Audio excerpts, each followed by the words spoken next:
Now, you want to make sure that you're including mostly multi-joint exercises in your strength training routine. All 3 studies also included at least one vertical shoulder and arm push movement, like a shoulder press, tricep extension, and shoulder raise.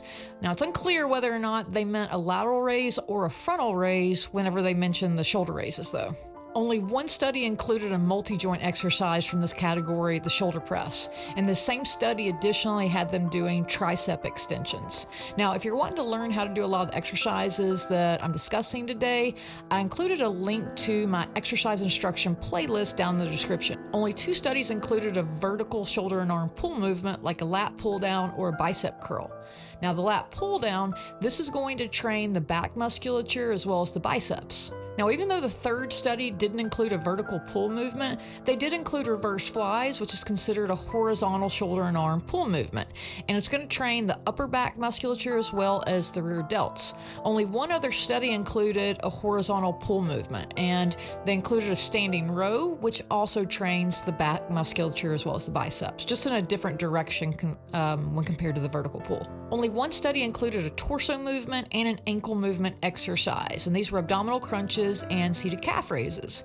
And so even though it's ideal to have exercises in your program that involve muscle groups or train muscle groups whose main job is to move the torso and move the ankle, these muscle groups are being trained as stabilizers and as secondary movers in a lot of exercises that you're already including in your program. To bring this all together now, Finecchia's study and Hedon's study, they both included exercises that trained all major muscle groups, but not all movement patterns.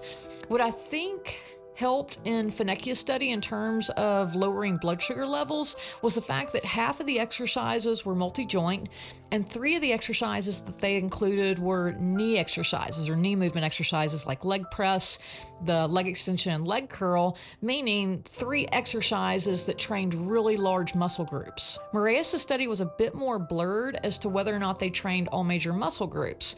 Typically, when you're programming for all major muscle groups, you'll include an exercise that trains the medial deltoid.